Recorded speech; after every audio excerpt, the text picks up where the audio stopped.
Grant is a YouTube star, guys. He has made multiple videos, okay? He knows Micah from Life Proof, and they're behind us. Good stuff. Good stuff. But this thing, I don't even know how you guys got this thing in here. I mean, they got a lot of cool stories. I want to talk to you because we talked a little bit about Grandpa Pa. Tell me a little quick rundown of your company. Yeah, absolutely. Well, great grandpa grew up in Grants Pass on the Rogue River in Central Oregon, okay? Sitting by this river as a kid, always dreaming about where does it go, how are we gonna do it? So a buddy and him, they're in high school age, they pulled together $6, bought some lumber, built a boat, and no one had charted, no one known yet of going down the Rogue. So they went down the Rogue. A lot of portaging over big gravel bars and everything like that, but they made it to the coast, and he says, whatever I do in this life, is going to have to do with this river because there's so much amazing game, fish, neat things to do. So he started building boats to do what he loved, which is adventure, be on the river. Nice. And that's how it all started. Nice. And he became a guide, started building boats for other people because they wanted his because they're the best. He took Clark Gable, Ginger Rogers, Herbert Hoover, Zane Grey down the Rogue, Charles Kuralt, and Paul Harvey did stories on him when he passed away. So real neat adventure guy. That's awesome. You know, and one of the things that I like to do is find out the story how these companies became what they are, because behind all these products, guys, there's a lot of hard work, a lot of, you know, dedication, good times, bad times, crazy times, and so you're third generation now. I'm the fourth. Fourth generation. Yeah. Wow. So I've seen a couple of videos that Grant has put online, and I wanted to go ahead and talk to you about some of these. What do we have in the backdrop? What are they looking at right now? What boat is this? Because this thing is massive. Yeah, so this is the Titanic. No, I'm kidding. This is our big boat. This is a 33-foot, what we call the Deepwater. So we make it in a few configurations. A center pilot so you can walk around it. So a lodge or a guide or charter would love that one. Fishing room all the way around. Nice. Or a full cabin like this one. This guy doesn't even fish. He's just exploring, adventuring. So he's got a lot of neat amenities inside. And then we make one with a full cabin called the Angler, which the cabin's a little further forward, really dedicated towards fishing with lots of fish boxes, live wells. So big boat. Let's take them with us on the boat. Yeah, let's go. Guys, come on, you can come in. Come on, let's go. Let's go on the boat. Welcome aboard.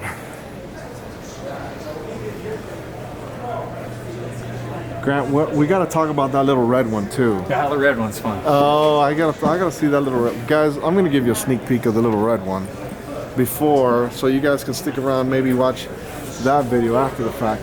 All right, so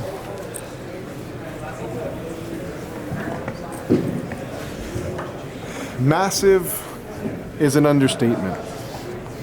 Absolutely understatement. So, is this the first hull for this, or what? I mean, no. Is this a new model? What? Tell me a little bit about the actual model itself. Yeah, so we built some big boats before that you don't see on the website that are super custom, and it's just like that was a one-off. Okay. This is based around something that is a production hull for us, though we are very custom. We've made a number of these for some charters and lodges up in Alaska. This one is a private gentleman, and again, exploring, hanging out with his family, his kids, his grandkids. Going to go just take friends and family out into the San Juans, enjoy the beautiful country that we have here. So that's what this boat is for. So it's made to get offshore, feel comfortable. So this is a 33-foot boat, has a 10-foot beam, 20-degree dead rise at the transom, 47 up in the bow. Full reverse chines all the way down. Has a 9.5-foot wide bottom. So you said that the particular owner who bought this model is not a fisherman, right? That's what he says, but I bet he's going to become one. All right, that's what's going to happen. We've had those people buy the boats before. I don't fish, just adventure. Put some sea kayaks. I'm like, you're going to be a fisherman before too long. So is your brand known for fishing? Is that like one of the things, like a lot of people who like your product are real diehard fishermen, Grant? Or that would be very common, yes. So fishermen, adventurers, hunters, lots of fish and wildlife department, rescue boats, agencies, boats that are used as a tool, but now you can pretty them up to make it a little nicer also. So we have a real following for a bruiser, tough hull, a very great handling hull, especially with the jet boats and the offshore. So, and then customization. So we're not an assembly line. So a guy can come pick a hull that he wants. We talk about where they're trying to get. We pick the right hull, then he can make it unique. You'll see a lot of room in here. This guy's a tall guy. We made things to fit him. So let's walk in and start guiding me and start telling me about some of the things on this particular boat. Something that's cool, you'll notice, big glass door. That's really nice. A lot of them you see a solid door with a little window on top. So just great visibility. We love visibility. You're a tall guy too, right? I'm a tall guy. I'm 6'2", so me and Pops, we make everything to fit us, but our CAD guy's 6'8", so we make everything to fit him too. So tall guys buy our boat many times. So you're making fun of the small guys here. Guys, us guys were 5'9", I mean, come on. But you put me in a headlock before, so I got to give you a little bit of ribbon. All right, guys. So we got a ladder up to the roof. There's a roof crane up there. He's going to put a dinghy up top. Nice. You would commonly see on the fishing boats rear helm down below. He did not want that, so know that we do that very often. If you come inside, he wanted a lower berth, so this we call our quarter berth. This is 8 foot long by 4 foot wide. Loads and loads of room in there. Oh yeah. That is a... Yep. All the stowaways can hide in there. We've got a nice little galley, so a refrigerator, AC/DC. Nice little sink. Got a Wallace DT, diesel cooktop. It is also a heater, but we have more heat than that aboard this boat. Storage, a dinette. This drops down, turns into a bed. Also, so you're gonna have another sleeping area? That is correct. Nice. Lots of storage, so beneath the floor, everywhere where there's some place in this boat, we're gonna have a hatch or some sort of access to get down to it. So lots of storage. You can never have enough on a boat. Oh, here's something really cool. Look with me forward. What do you see at that windshield? All one piece. Nice. So no bars. So we got great visibility. Really good visibility. It almost looks like there's nothing on there. That's right. That is really cool. Yeah.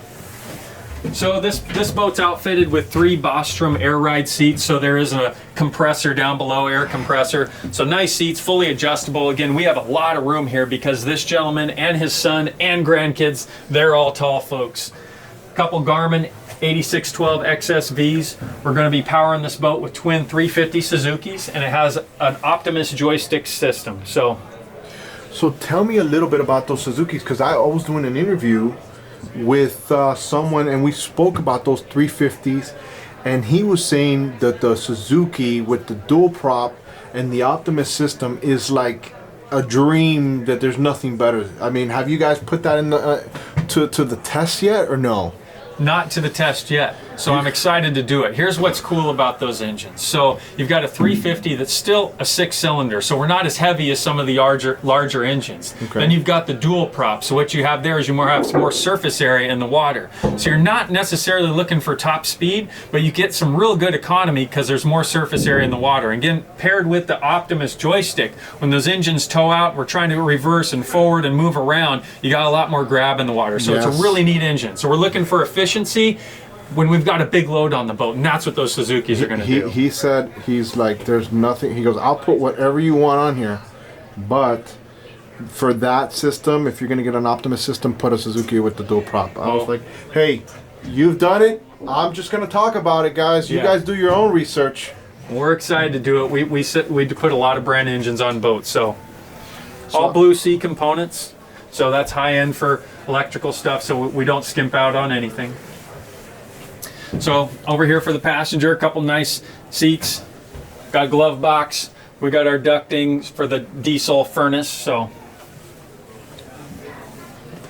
all LED lights above. The main cabins are all on a single switch. Then we got little guys here. You can turn from red for hunt for red October back to white to off. So we'll do it again real quick. I want them to see that. Let's see that. So. All right. And so this is above the driver and passenger only. Then all the rest are on a main switch. And they're high enough for the kids, right? That's right. They're not flicking them on and off. So tell me a little bit about this V-berth. Yeah, absolutely. So there's numerous ways to do this, but again, I like things where I can actually lay down. So this is a nice big bed. Plenty of room to sleep. We got nice shelves, got some lights, got a huge hatch up above. Very nice skylight. Traffic is getting worse. We're still on the fastest route. Really? We will now arrive at 4:10 p.m. Where am I going? My phone just went off, guys. This traffic is getting worse. The traffic is really bad. We're gonna take the boat. This is why I love my channel. Yeah. So this that is a big hatch. Yes. So Other cool thing, loads of storage. Okay. So everything down below, there's storage. And then I've got another hatch you can access to get down to the deep storage. So. And I see that you have, you know, all these areas that you can go ahead and put more stuff. Yeah, got to put your stuff. Magazines, now Kleenex you have boxes. also a door here, and it looks like it's the head, right? That's right. Let me check out the head. Nice. Big head. We got some lights up here as well. Yeah. So nothing's worse than an airplane lavatory head size when you're in there. So this one, I got a little bit more room. I can actually stand up without bouncing my shoulders off of everything and do all the important stuff. So, what are you looking at as far as fuel capacity on this? Is it something like, you know, some guys that I've been talking to, right? They like to just go far and come back in a week or maybe longer. So sometimes they need as much fuel as possible. Yeah. What are we talking about fuel gallons that you guys have on this? Yeah. Like the capacity. Great question. So we start off with 200 gallons and you can go up from there depending on what you're doing and depending on what options you want. For instance, there's a boat. Right now we're constructing one like this and he has fuel, but he also has a seakeeper down below. So what things do we need below that deck? What type of fish boxes? Are we going out for tuna? Of course, you want some capacity there, so we're running away. So you can have 250, 300, 400, maybe even more But fuel. you got, now when you do make those, say you get an oversized tank, is it going to limit some of the space in certain areas of the boat or no? Well, this boat has so much space below the deck, it's ridiculous. Okay. So we have a lot of space to put fuel, fish boxes, and other storage compartments under the floor. Grant, can you talk a little bit about the construction process of how you guys build this particular hull? Yeah, absolutely. So we start with drawing things in CAD and getting a good first visual and shape and construction idea. We order materials, things are laser cut or router cut. We have 2 large shears and 2 large brakes at our shop, so we can do a lot of custom forming and creating there. We set up the jigs, we start welding the thing together and just go from there. Nice. Does that help answer what you're asking? Absolutely, yes, yeah. We're well known for our structure. We build things stronger without the unnecessary weight, okay? Just like a high-performance airplane or bicycle, they're built lighter by using smarter construction methods and structure. So you can put more structure in using lighter materials if you do it in the right process, and therefore we're going to get better economy when we're towing this thing, and we're going to get better economy out on the water and load hauling capabilities, and that's something that we've always been known for doing a good job with. How fast are you anticipating this boat to be with those 350 Suzukis? Yeah, that's a great question. So I've run this haul already with twin 300 Yamahas. Okay. And with twin 300 Yamahas, this haul went 51 miles an hour.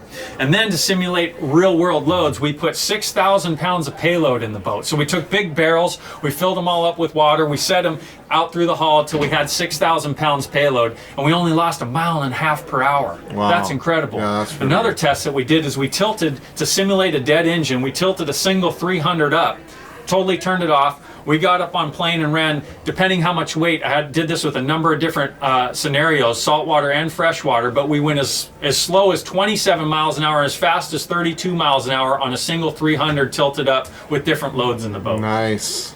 So, all right. So to answer your question with the 350 Suzukis, I'm expecting that we will gain some top speed, but the numbers I'm really excited to see is when we put a lot of weight in the boat, what kind of economy we're going to get in that realistic cruising range. So that's where I'm expecting to see even better numbers. Grant, if they wanted to get a little bit more information on this beautiful product and more information with you or the company, yeah, where can they go? We're gonna tease them with the red one that's over there. They're gonna have to watch another video. If you guys want to see the little red one, you're gonna have to wait to see that video. That's gonna be another video. We're gonna put that at the end of this video. But where can they go to get more information on this product or other builds?